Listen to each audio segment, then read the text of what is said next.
Ошол эле учурда башкы прокуратурага депутат Адахан Мадумаров мындан 12 жыл мурда кол койгон кыргыз-тажик чек арасындагы протоколго байланыштуу чакырылып атпайбы? Анан ушул протокол боюнча айтып бериңизчи. Негизи ал протокол боюнча Кыргызстан өзүнүн эле жерин өзүнө 49 жылга арендага берип атат. Бул кандайча болуп калган? Аппендичилик да. Бул тамаша менен айтканда аппендичилик. Мындай айтканда тиги Кытайдын компаниясы жол салып жаткан Баткенден Ишонага. Ана Баткенден жол салып келтирип Көкташка жеткенде тажиктер Бул канчынчы жылы? 2009-жылы. Чыр чыккан. Бул биздин жерибиз. Эndi ал кандай тажиктин жери эмес. Мен ал жерде 4 жылга жакын губернатор болуп турдум. Ал жерге биз заправка курган экен. Мен талкалап салайын дегенге мен иштен алып койдулар. Ал жер тажиктер ал жерге заправка курган. Тиги ошол жердин жетекчисинин мындай айтканда ооз-2 макулдугу менен.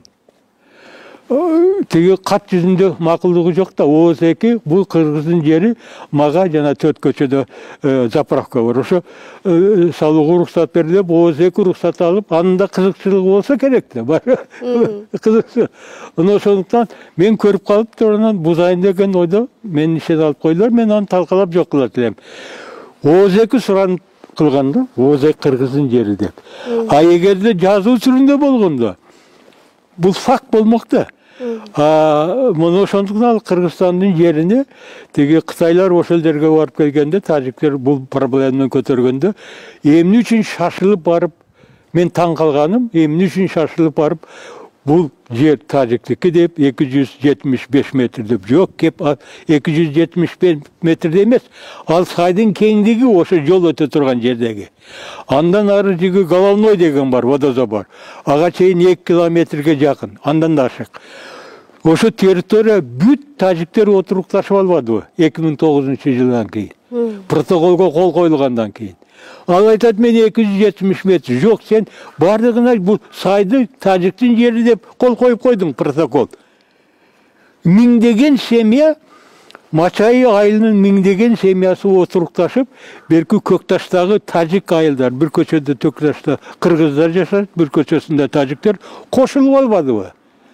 Амурда Баткенден Лейлеке, Баткенден Самаркандек айыл өкмөтүнө, Актатыр айыл өкмөтүнө, Баткенден Сүлүктөгө өтүп жүргөн машиналар бош жерден. Азыр тажик айылын аралап өтүп калбадыбы? Вот кеп мында болуп жатпайбы? Муну ошондуктан жанагы 30 апрелде 1 майда тажиктер ошо сайдын ичиндеги айыл менен батырып Головной водозаборду атыш болбодубу? А эгерде ал болбогондо, тиги Мачайдан, же болбосо Көкташтан, Головнойду атыш мүмкүн эмес. Болбойт эле бул окуя. Ана ошо протоколдун негизи. Ошол Мадумаров кол койгон протоколдун негизи. Абдан туура эмес кылган да бул. Туура эмес, Кыргыздын жерин тажиктин жери деп тиги элеп алган. Ал жерде мен жаш кезимде биз балдар уй кайтарып, мал козу кайтарып, эшек кайтарып жүргөн жер. Биз ошол жерде малыбызды күздө, эртең жазда бакканбыз, жайында тиги жайлоого кетип. Анан ошондук эл менен акылдашпай, эл менен сүйлөшпөй, тажиктин жери деп протоколго кол коюп, тажиктерге козыр кылып, отурукташып алды. Эми азыр айтат, ал кагаз деп. Ой, кагаздын аркасында миңдеген семья жерди ээлеп алды, миңдеген гектар жерди. Ал жер, эгерде ошо 4 көчөдөн Головнойго эсептесе, минимум 600 гектар, максимум 1200 гектар жерди ээлеп алды. Сай аябай кең да, сай дегени менен анын кеңдиги 275 метр жол өткөн жер, андан ары 300 метр, 400 метр кеңдиги бар. Вот ошондуктан бунун абдан туура эмес кылган жолу. Эгерде тиги Акаев Үзөң Кушту берген болсо, Каркыраны Бакиев берген болсо, бул ошого барабар бул жер.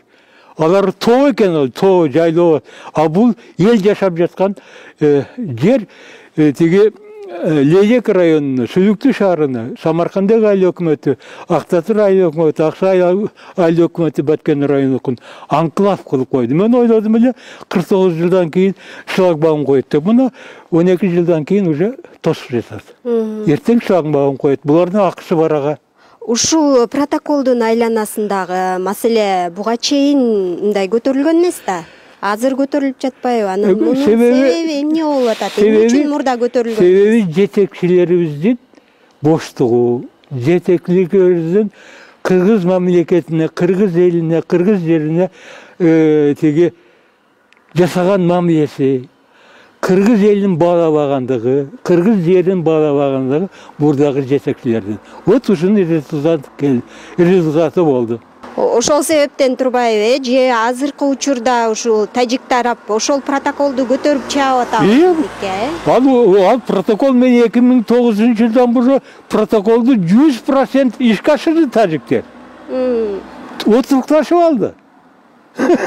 Толугу менен болду ошо. Мен айттым го, жолубуз бош эле, кыргыздын сайын менен өтөт элек, биз азыр кыргыздын сайы тажиктин айылы айланган. Анын аралап өтөбүз.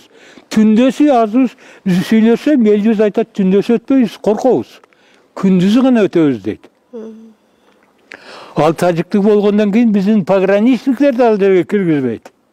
Акыркы суроом болсун, ушу бул жерде бийликтин катасы эмне болуп атат? Энди бардык процесстер бар да. Мындай кыл, андай кыл деп мен бүгүн айтууга акым жок. Себеби бүт информация менде жок. Мен силер аркылуу телевидениеден көргөн, анан соцсетте жазылгандарды окуп, карап, туугандарым менен сүйлөшүп, интернетте болгондо карап ошол окуя айтпады. Закрытый, жабык информациялар жок. Ошондуктан варианттар көп. Варианттар.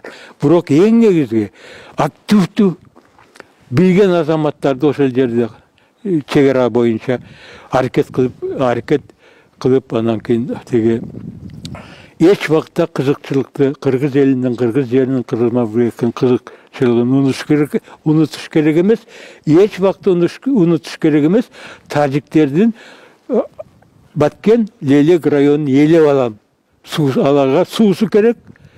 Баткен районунун жери керек. Лелек районунун суусу керек. Лелек районунун жери керек тажиктерге. Муну биз унутушубуз керек эмес да. Биз жүргүзгөн саясатыбызда, мамилебизде тажиктер менен. Жол ачык да. Мурда жол ачык. Жол ачык. Бирок тиги аксайлыктарды колдош керек. Аксайлыктар тиги туура кылат. Биздин бийлик тиги Разак убагында болсо керек эле. Тиги аксайлыктар тажиктерди тосуп алса, барып атпадыларбы? Аксайлыктарды атты. Бул эмне деген? Туура эмес да бул. Алар тажиктерди тосту. Анан сарагыла десе болбосо биздин ошол кездеги Баткен областынын бийлиги тиги аксайлык азаматтарды атпадыбы? Анан ошо аткандар бүгүн тиги жоопкерчиликке тартылган жок.